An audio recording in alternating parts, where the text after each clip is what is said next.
फिर से एक बार स्वागत है मेरे चैनल पर। मैं हूं राज, आप देख रहे हैं हाईवे नाइट। दोस्तों, आज की जो कहानी है, घटना है, ये पश्चिम बंगाल की बर्धमान के पास की है और कहानी है शैलेश जी का। तो चलते हैं शैलेश जी की कहानी में। लेकिन दोस्तों, आपने मेरे चैनल को सब्सक्राइब नहीं किया है या मेरे चैनल पर अभी भी जुड़े हैं तो मेरे चैनल को सब्सक्राइब कर लीजिएगा और साथ में बेल आइकन को पुश कर दीजिएगा ऑल पे करके, ताकि मेरी कोई वीडियो आप मिस ना कर पाएँ। तो बहुत बहुत धन्यवाद। चलते हैं अब कहानी में। शैलेश मेरा नाम है और जब ये घटना हुई थी उस वक़्त मैं करीब 15 या 16 साल का था। मेरे भाई को जादूगरी के काम में बहुत इंटरेस्ट आता था।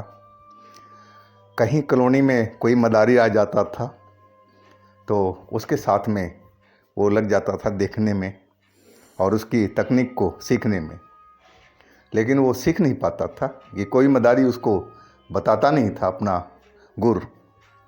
लेकिन वो बहुत कोशिश करता था, उसी तरह का नकल भी करता था और मैं उसके साथ में रहता था। मेरे से वो 3 साल या 3.5 साल बड़ा था और मुझे अपने साथ में रखता था।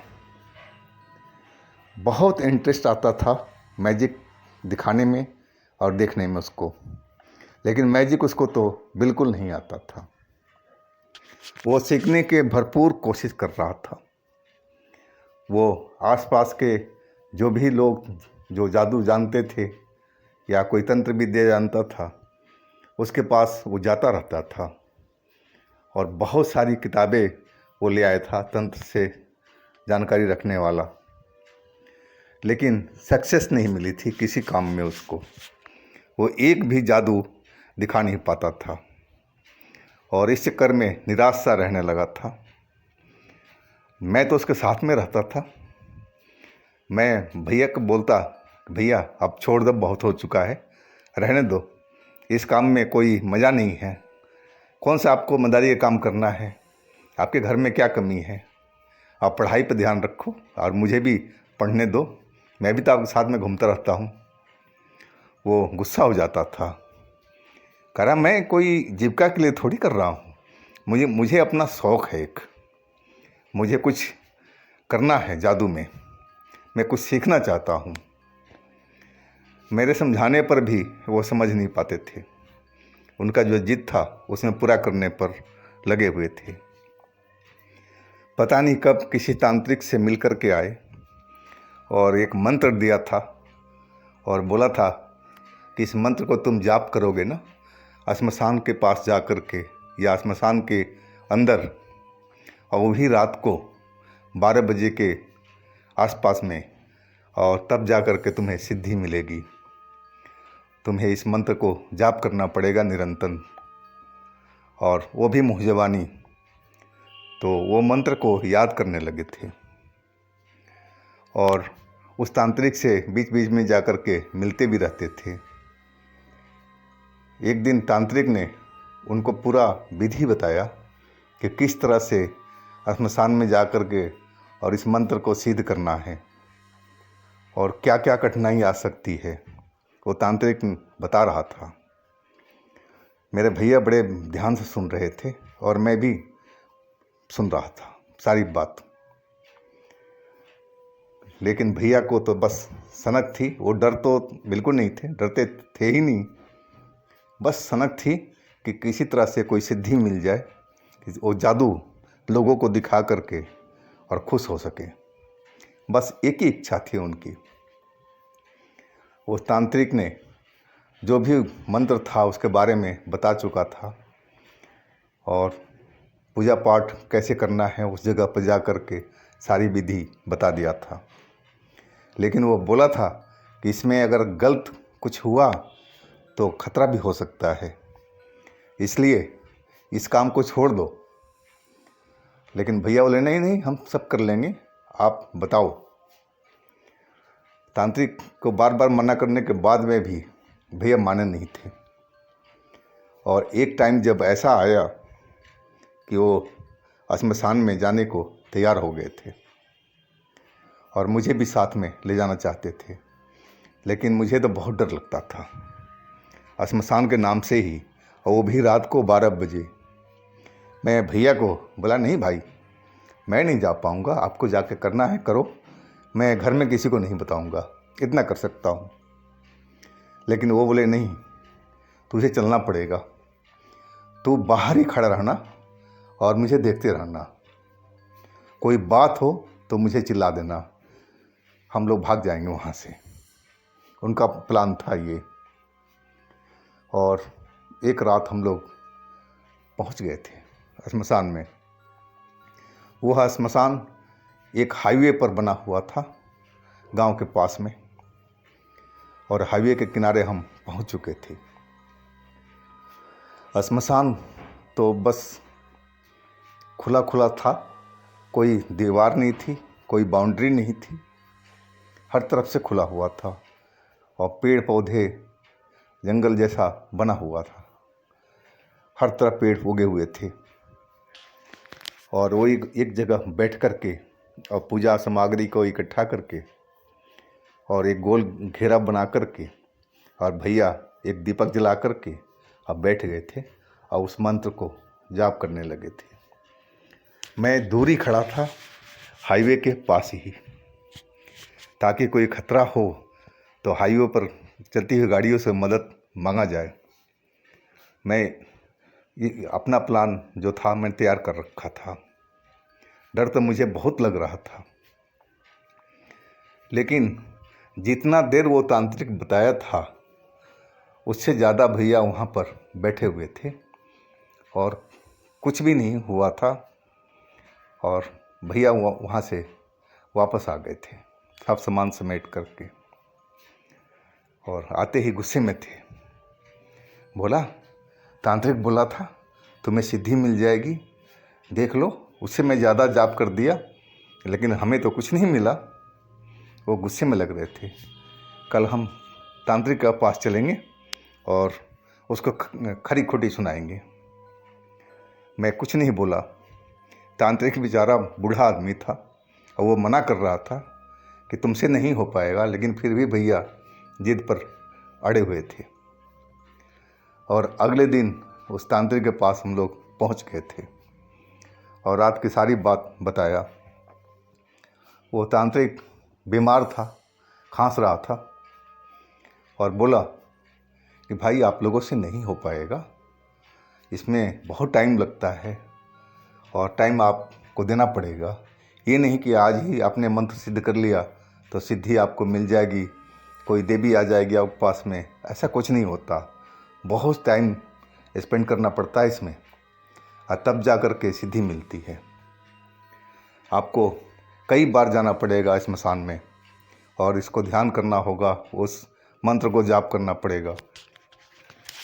आप अगले दिन तो हम गए नहीं थे कि घर में रिश्तेदार आए हुए थे, और 3 दिन के बाद फिर मौका मिला था उस श्मशान में जाने का जो हाईवे के बगल में था।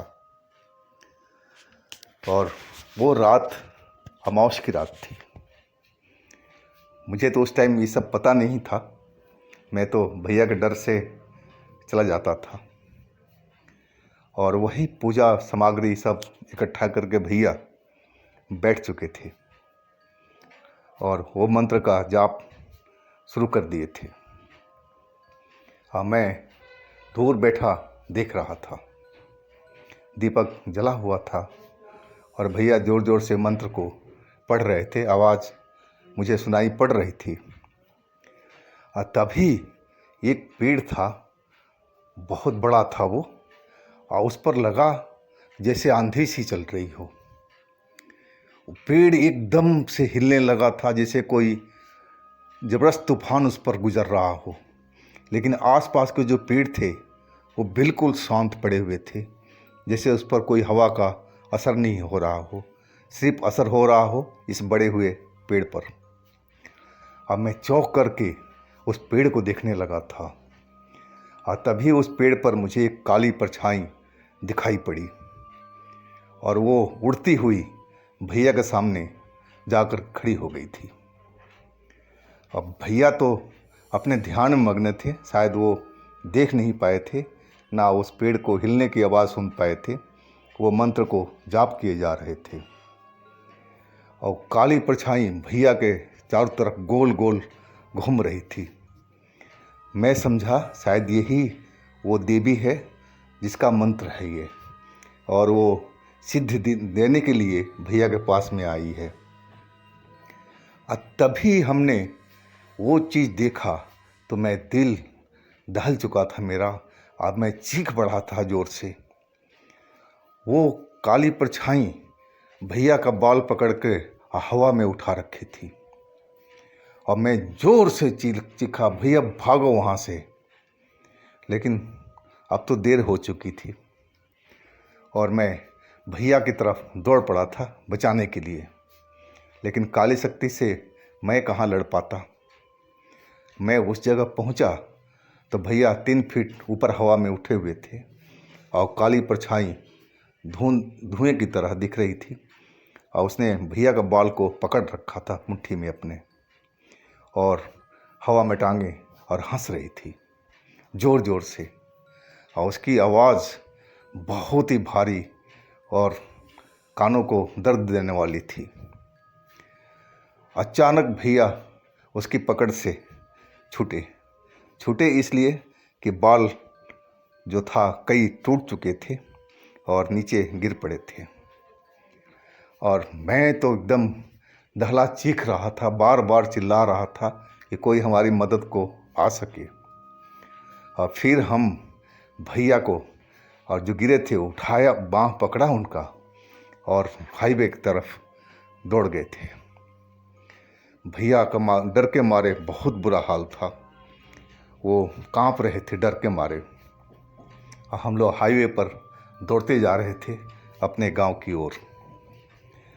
पीछे मुड़ मुड़ करके मैं देख रहा था, लेकिन वो परछाई अब नज़र नहीं आई थी।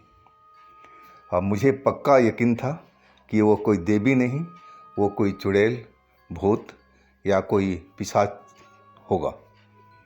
और हम लोग घर पहुंच गए थे। डर के मारे तो सारी रात नींद नहीं आई थी। भैया को तो बुखार आ गया था और बुखार में तप रहे थे। अब मैं रात को टाइम कुछ नहीं कर पाया, ना माँ को बता पाया सब कहानी। सुबह होने में भैया की जो आंखें थी वो लाल हो चुकी थी बुखार की वजह से। मैं सुबह में सारी सच्चाई अपनी माँ को बताया कि ऐसे ऐसे रात में भैया के साथ में हुआ है। माँ तो मुझे इतनी ज़ोर से पिटाई किया कि उस पिटाई को मैं भूल नहीं पाऊँगा कि तूने मुझे बताया क्यों नहीं, हमको नहीं बताता, पापा को बताता, किसी और को बता देता, कम से कम आज ये नौबत नहीं आती, उसमें तुम्हारी जान भी जा सकती थी। किसने कहा था वहाँ जाने के लिए? मैं डर के मारे सारी बात उगल दिया था और अब भैया का इलाज शुरू हो गया था डॉक्टर के पास में। दवाई खा रहे थे, बुखार ठीक हो रहा था, लेकिन उस भूत का असर उन पर आ चुका था। महीनों लगे थे उनको भूत को भगाने में उनके शरीर से। कई तांत्रिकों से मिले, कई जगह मंदिर में गए, तब जा कर के भैया का इलाज सही हुआ था और वो सही हुए थे। तो दोस्तों, ये थी आज की कहानी शैलेश की। अगर आपके पास भी कोई अपनी आप बीती है, कोई घटना है और इस तरह की, तो हमें इंस्टाग्राम पर या व्हाट्सएप नंबर पर शेयर कीजिएगा। हम आपकी कहानी को ज़रूर बनाएंगे। हमारे चैनल को सब्सक्राइब कीजिएगा, लाइक कीजिएगा, शेयर कीजिएगा। फिर हम कल मिलते हैं एक नई कहानी के साथ में। आप लोग अपना बहुत बहुत ख्याल रखिएगा। नमस्कार।